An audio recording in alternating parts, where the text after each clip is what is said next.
So, what do I think of the mt12? Well, here's the hole that I've just dug that's got a great big plate in it.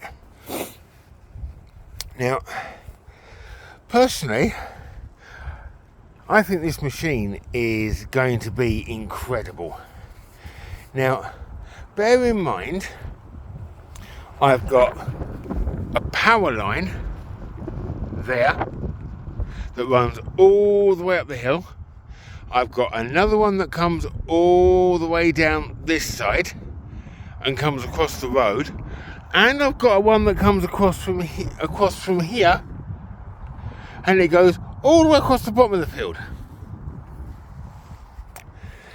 So, not only has it got to cope with EMI, but it's also got to cope with the mine, open cast mine that was over there some time ago because of the coal on the coke.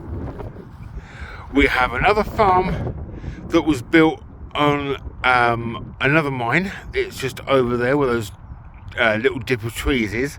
That's the mine entrance up over there.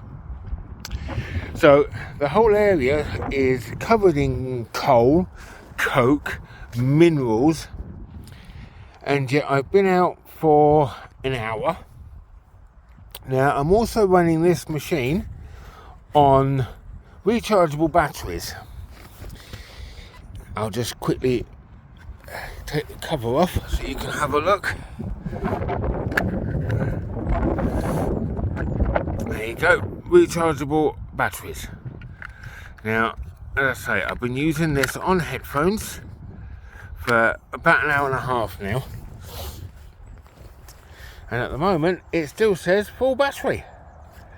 Don't know how true that is, because we all know that rechargeable batteries can just suddenly just fade off and disappear, but that's the way that those rechargeable batteries run. Now, let me have a think. What do I think of this machine? Well, considering it's coped with the EMI, the coke and everything else, we've had what could be a potential silver coin. I'll have to test it when I get home. We've had, that was over that corner just there. We had the halfpenny, which was just underneath that big tree there. So we've walked from the perimeter along this path, along up to the top of the hill, down the bottom there, through all the trees, and it went down over that side and come round and back to here, which is where we started roughly.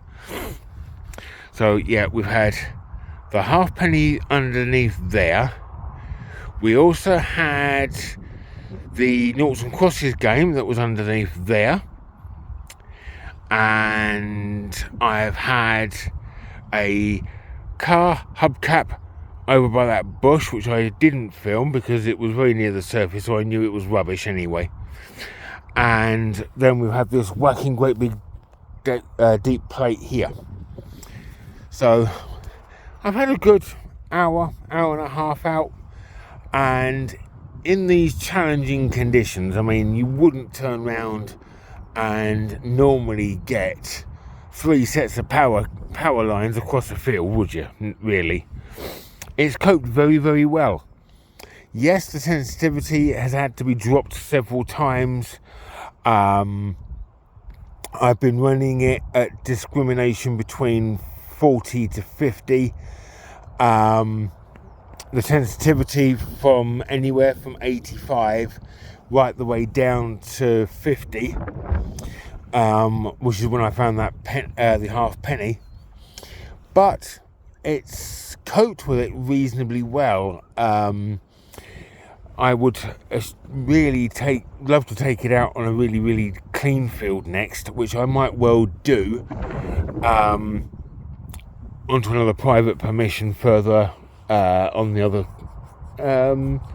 Yeah, I'll actually film that next week, hopefully. Depending on what the weather's doing, I'll take it up to a field that I know is really, really relatively clean, and we'll see what kind of real life depth we can get and that sort of thing. Alright, but generally speaking, yes, I think this machine is very, very good. Had a couple of problems with number lock, which I might have to discuss with Dr.Ötek, the research and development team. I think it's overloading on certain aspects, but again, this was very, very challenging, and I'm wondering if it was actually locking on to the power lines more than anything else. We might have to have a chat with the R&D team and see what they say, and see if there's anybody else of the testers that have got any of the same problems. But again, I think it could also be down to the ground. It's very challenging here. But yeah, I think this one is definitely the best of the bunch. It's far, far better than the MTXR and the MTXE. It certainly seems to be as deep as the XR, but it seems to be an awful lot faster and a little bit more sensitive than the XR. For the kit that comes with it, for the headphones, the digging tool and the bag, yeah, I think it's a very, very good machine. Anyway, I'm going to disappear home. I'll catch you later, YouTube. Bye now.